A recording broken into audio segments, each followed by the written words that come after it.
Hey, what's up, everybody? Welcome to the channel. To my followers, this is just a one-time thing. I just wanted to address an issue that I found that I couldn't find the answer to.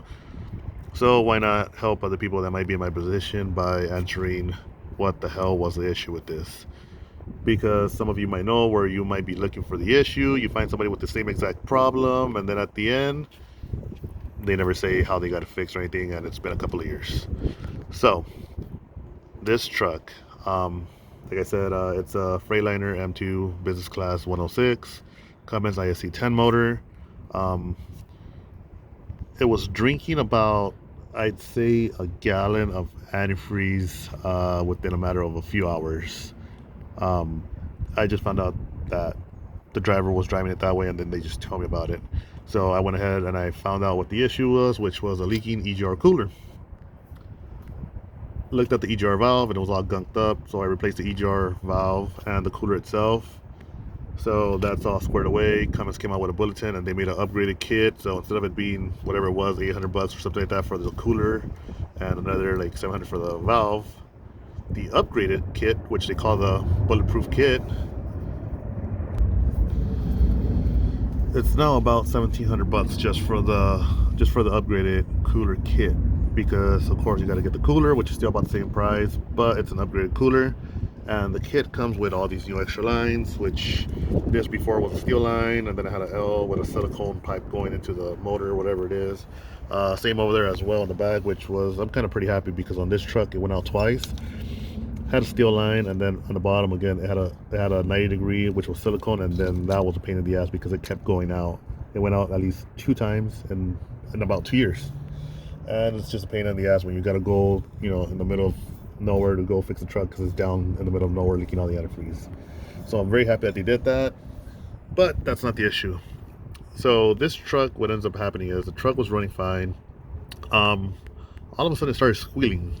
So I'm like, okay, so maybe, I don't know, maybe the AC compressor starting to go bad, or maybe the alternator, power steering pump, or whatever it is, or maybe just the belt itself is, squealing on the pulleys because the tensioner is loose or something like that. So before I tell you guys what it is, let's just go ahead and start this truck so you guys can hear what it sounds like, and maybe you guys can compare with yours if yours is having the same issue.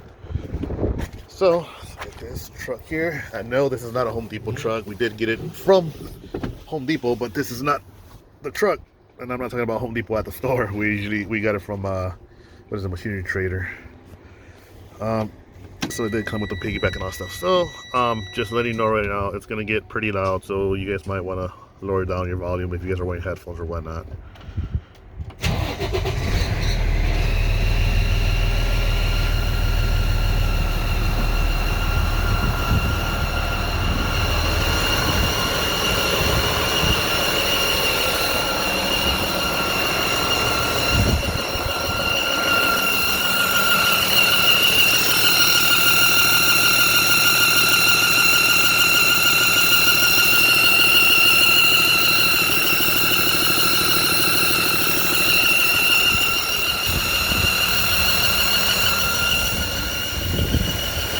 So it sounds just like a belt.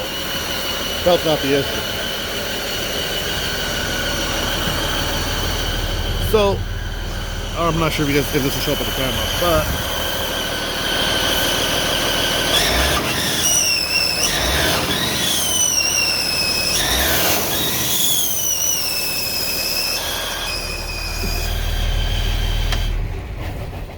all right. So every time I was giving it a couple of revs, a lot of smoke will come out of here. Well, not the dash, but in the engine compartment area. So basically, what ended up happening was, after all the work that I did, the exhaust manifold gaskets, the ones that go between the manifold and the head, decided to go out. On, I'd say this is what, cylinder number 2, right there. Cylinder number 2. See, I can't really. Maybe I can turn on my flash. Oh, nope, battery's too low. But just take my word for it. I can see some black sud around the flange where the gasket would be at, around this area on the inside. So these are like some thin metal gaskets. There's about 3 or 4 of them all together. and they're like pinned together with like a piece of metal or something like that. I'm not sure what it is, but something's holding them all together. Basically, if one of those goes bad or gets a crack in it, it makes that noise. So basically, you know, like, I don't know if you guys did this when you guys were little kids, but you would get like a piece like from a plastic bag that you get at a grocery store. You would rip it and like, you know, stretch it out real thin and blow on it would make this real high pitched whistle. That's exactly what it is. That's actually the same idea, at least. And sorry for the wind. I went and I got them already. Pain in the butt to find as well. These are it.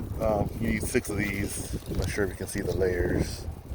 I don't want to open them just yet since it's job's going to start tomorrow. You need 6 of these. I went ahead and I bought new bolts, and the ones that are on there are all crusty and rusted. And while at it, for a few bucks more, you can get the spacers for each of the bolts. And most likely, I'm going to have to drop the turbo. So got the gasket for between the turbo and the manifold as well, just in case it goes bad. But I'll just replace it anyways. But I figured I'd post this because I found out that some people had the same issue, and I was reading on the comments where somebody made the video but they didn't post how they resolved it. They just posted the issue. And you know, I just figured, hey, you know what, let me be helpful.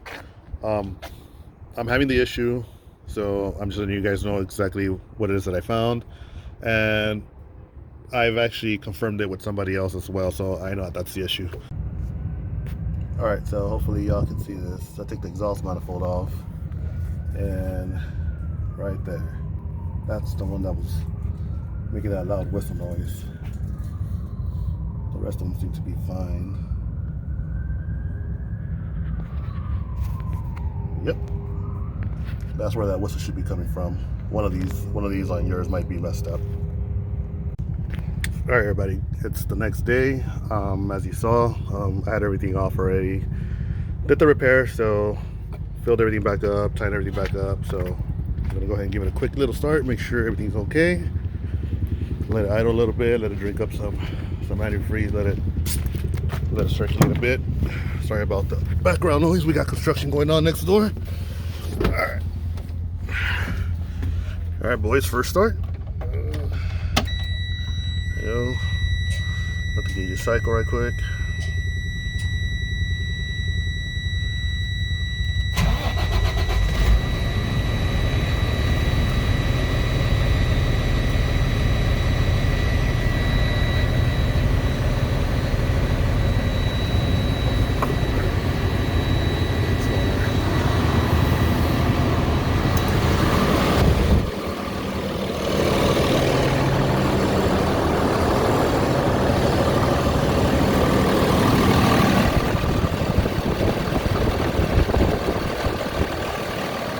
All right, boys, I think we fixed her.